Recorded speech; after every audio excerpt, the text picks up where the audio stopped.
Bonjour, aujourd'hui je vais vous parler brièvement du bâtonnage.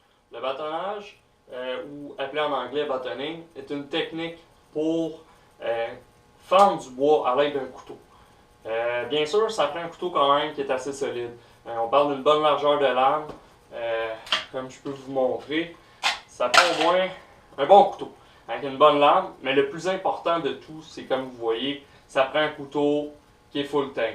Je ne veux pas faire la publicité pour aucune marque de couteau, c'est pas mon but aujourd'hui. Mais pour les curieux, j'utilise un Easy, le Easy 5. C'est mon couteau de survie depuis plus de 2 ans. J'ai fait manger la claque, comme on peut dire. Il est toujours vivant, il est toujours très droit. C'est un couteau qui est merveilleux. Mais bon, comme je vous dis, je ne veux pas faire de publicité, je voulais juste pour les curieux qui voulaient savoir le couteau que j'utilisais, c'est le Easy 5. Donc, la technique du bâtonnet, je vais la simuler aujourd'hui dans mon atelier parce que, petite histoire de même, aujourd'hui, j'ai pas le temps d'aller dans le bois.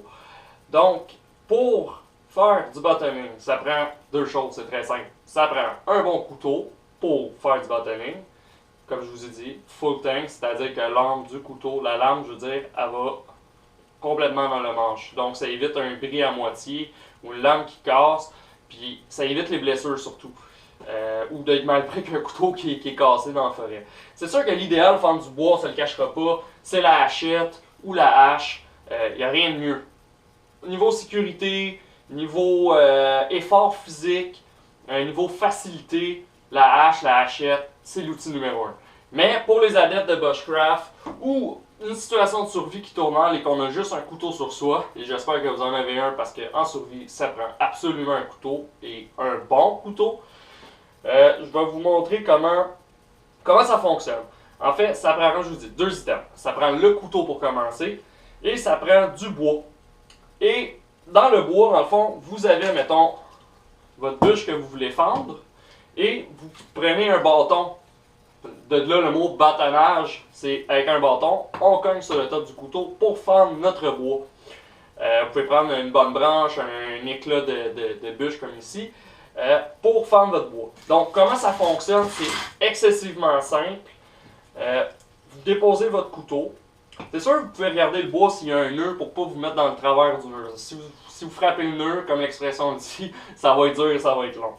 Donc, on place sa lame sur la bûche en tant que telle et vous prenez votre bâton et vous cognez. Fait que vous y allez de vos forces. Là, vous voyez, là, mon couteau est en angle. Là, c'est sûr que ça va un peu mal. Fait que là, ce que vous pouvez faire, vous pouvez forcer pour le cambrer par en arrière. Là, vous voyez, là, mon bois il est déjà fendu. OK? Ça a l'air de rien, là, je cogne. Elle n'a pas encore cassé totalement, mais mon bois il a fendu ici. Donc, en continuant un petit peu. Faites attention, parce que quand on cogne, là, il suffit là, que la main ça arrive ici, vous pouvez vous couper, vous piquer. Comme je vous dis, c'est une technique que personnellement je ne recommande pas, mais c'est une technique que les amateurs de bushcraft utilisent. Ou tout simplement en survie, si vous êtes vraiment mal pris, vous n'avez pas d'hachette, vous n'avez pas de hache à casser, vous l'avez perdu, vous ne l'avez pas, mais au moins vous avez un couteau pour fendre du bois, pour pouvoir chauffer, parce qu'une bûche pleine pour démarrer un feu, ça fonctionne pas. Fait que vous continuez.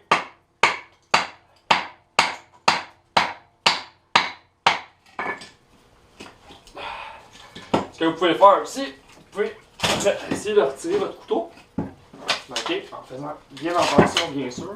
On va le mettre debout, ça va aller mieux. Vous retirez votre lame. Vous pouvez vous placer à reposer. Vous voyez déjà, là, il y a une fente ici. Fait que si je me place dans ma fente, là, comme ça, là, puis que je continue, là, je vais l'avoir d'un coup.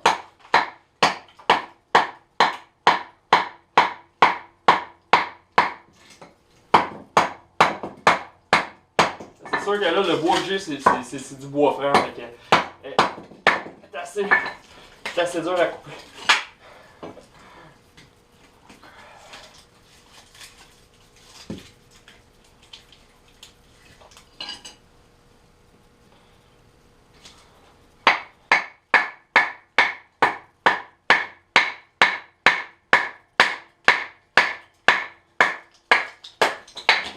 Bon, on y est arrivé. Donc là, vous voyez, vous avez deux morceaux. on a fendu du bois. Là, on pourrait continuer, ça sera encore plus facile parce que le morceau est plus petit. Des fois, il y a des bûches, comme je vous dis, qui vont être plus dures que d'autres. Donc la technique, comme je vous dis, est très simple. Vous prenez votre morceau de bûche, vous accotez votre couteau, vous prenez votre bâton et vous cognez sur votre lame. Et là, vous voyez, on fend du bois.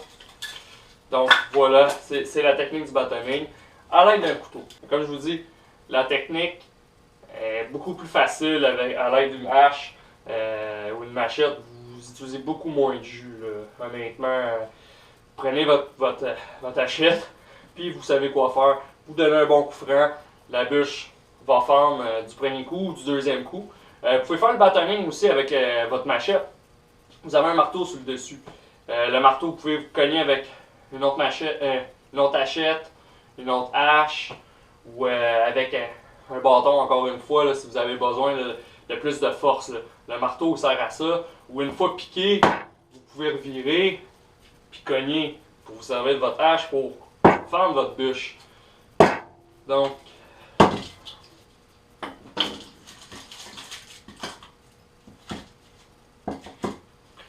Donc j'espère que la petite vidéo d'aujourd'hui vous sera utile pour comprendre un peu plus le bâtonning, le bâtonnage en français, à l'aide d'un couteau.